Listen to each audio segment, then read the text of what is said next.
प्रश्न संख्या 12। कौन सी सबसे छोटी संख्या से निम्नलिखित राशियों को गुणा करने पर गुणनफल परिपूर्ण वर्ग बन जाएगा? प्रश्न 12 का पहला है 20।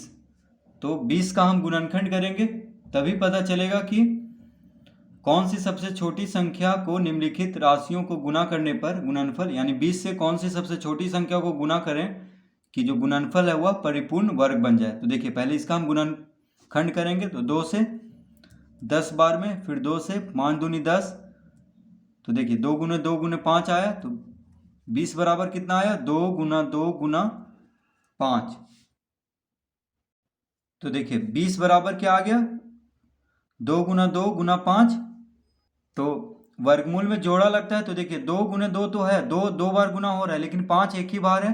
अगर 5 को एक बार और गुना कर दिया जाए तो देखिए 5 पचे 25, तो 20 पचे क्या हो जाएगा? 100। तो 100 देखिए पूर्ण वर्ग है, 100 पूर्ण वर्ग संख्या है, यानी 100 का वर्गमूल 10 होता है। तो लिखेंगे यहाँ पे, तो यहाँ पे लिखेंगे अतः 20 को पूर्ण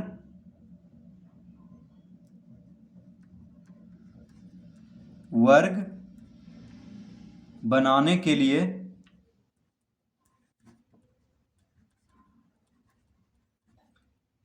5 से गुना करना होगा। 5 से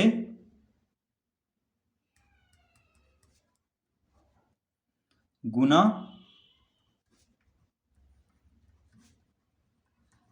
करना होगा।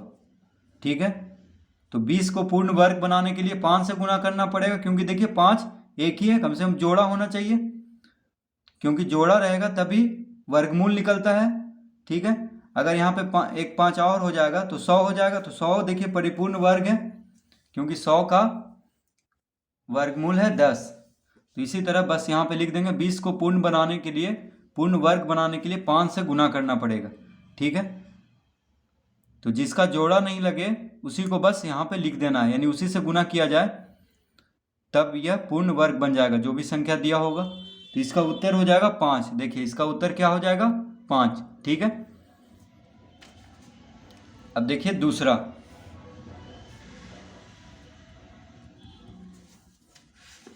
दूसरा में है 27। तो 27 का हम गुणनखंड कर लेते हैं, तो 3 से लगेगा, 3 नवा 27, 3 तिहाई 9। तो देखिए 27 बराबर क्या होता है?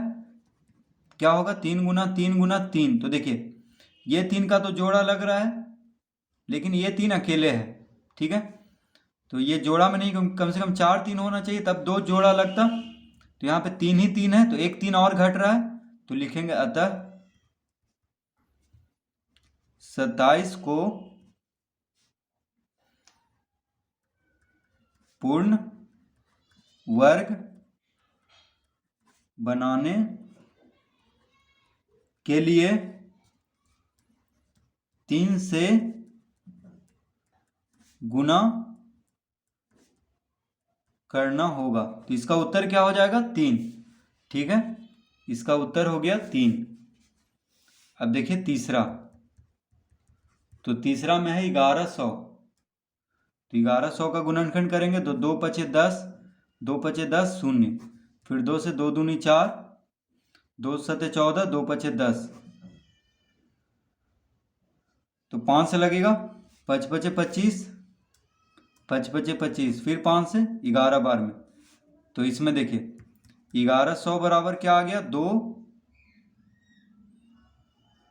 2 गुने 2 गुना 5 गुना 5 गुना 11। देखिए 11 अकेले है, इसको भी अगर जोड़ा हो जाता तो यह परिपूर्ण वर्ग होता, लेकिन 11 अकेले, 5 देखिए 2 बार है, 2 2 बार है। तो इसका उत्तर हो जाएगा क्या? 11। तो हम लिखेंगे यहाँ पे अतः 1100 को पूर्ण वर्ग बनाने के लिए 11 से गुना करना होगा। ठीक है, यानी एक और 11 अगर हो जाएगा तो 11 सबसे छोटा संख्या है जो 1100 से गुना होगा, तो गुणनफल क्या हो जाएगा, पूर्ण वर्ग बन जाएगा। इसीलिए जिसका जोड़ा नहीं लगे बस उसी से गुना कर देना है। ठीक है, बस इसमें इसका उत्तर होगा 11।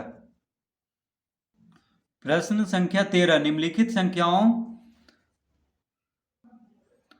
में प्रत्येक के लिए वह सबसे छोटी पूर्ण संख्या ज्ञात कीजिए जिससे इस संख्या को गुना करने पर यह एक पूर्ण वर्ग संख्या बन जाए।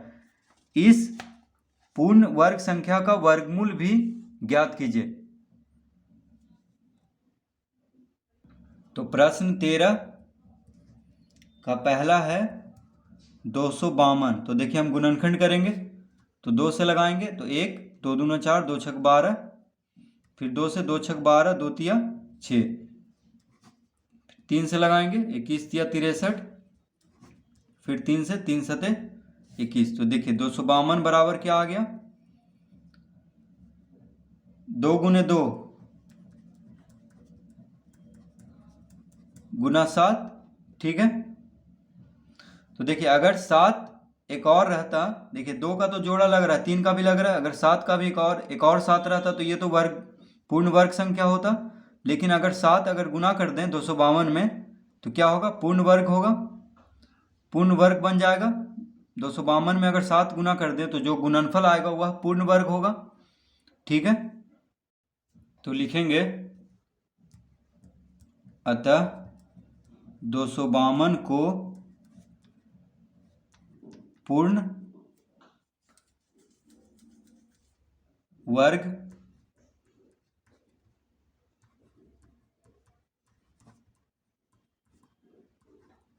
बनाने के लिए 7 से गुना करना होगा। ठीक है, 7 से गुना करना होगा। अब देखिए, अब कह रहा है हमसे, एक तो उत्तर हो गया 7, लेकिन कह रहा है कि इस पूर्ण वर्ग संख्या का वर्गमूल भी ज्ञात कीजिए। तो देखिए, तो क्या हो जाएगा, 252 गुना 7 कितना होगा, 7 दूना 14। 7 हम गुना कर रहे हैं, इसको पूर्ण वर्ग बना रहे हैं, इसका गुणनफल को।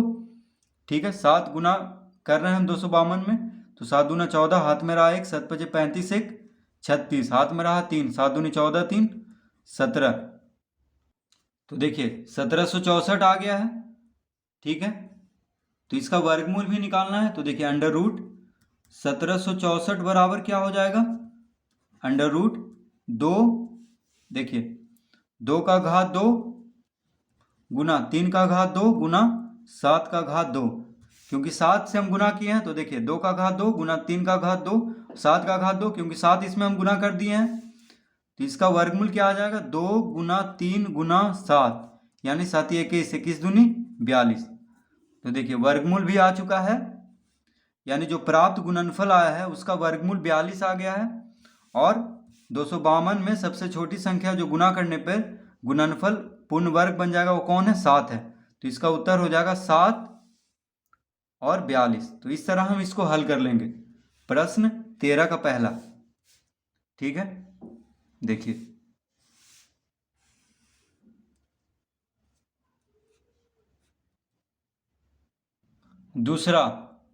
दूसरा में है 180। तो 180 का गुणनखंड कर लेते हैं। तो 2 से लगाएंगे 90 दूनी 45 दूनी 15 तिया 3 पचे। तो 180 बराबर कितना आ गया, 2 गुना 2 गुना 3 गुना 3 गुना 5। तो देखिए 2 का तो जोड़ा लग रहा है, 3 का भी लग रहा है, लेकिन 5 का नहीं लग रहा है। तो हम लिखेंगे अतः 180 को पूर्ण वर्ग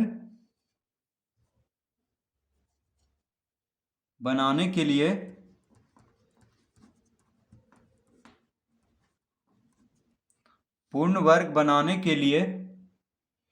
5, देखिए 5 एक और रहता तो ये पूर्ण वर्ग हो, अगर 5 से एक और से गुना कर दें 180 को तो पूर्ण वर्ग बन जाएगा, क्योंकि 5 का देखिए जोड़ा नहीं लग रहा है। तो 180 को पूर्ण वर्ग बनाने के लिए 5 से गुना करना होगा। किसको करना होगा? तो 180 को। ठीक है, तो देखिए, अतः 180 गुना 5 कितना हो जाएगा? 18 पचे 90, यानी 180 पचे 900। तो देखिए 900 का वर्गमूल क्या हो जाएगा? तो अंडर रूट 900 बराबर, देखिए 2 का घात 2, 3 का घात 2, यानी 2 गुने 2 है तो इसको 2 का घात 2 लिख सकते हैं। 3 गुने 3 है तो 3 का घात 2 गुना, क्योंकि 5 से हम गुना कर दिए हैं इसलिए 5 का घात 2 अंडर रूट। तो देखिए जोड़ा में से एक एक निकाल लेंगे तो 2 गुने 2 से 1 2 बाहर, 3 गुने 3 से 1 3 बाहर, 5 गुने 5 से 1 5 बाहर। तो इसका वर्गमूल क्या हो गया? 5 या 15 दूनी 30। तो इसका उत्तर आ गया।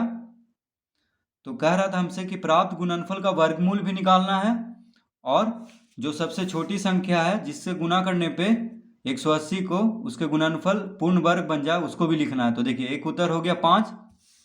ठीक है, एक उत्तर क्या हो गया? 5, और दूसरा उत्तर वर्गमूल कितना आ गया? 30। ठीक है, यानी 180 में अगर 5 को गुना किया जाए तो गुणनफल होगा पूर्ण वर्ग बन जाएगा और उसका वर्गमूल होगा 30। ठीक है।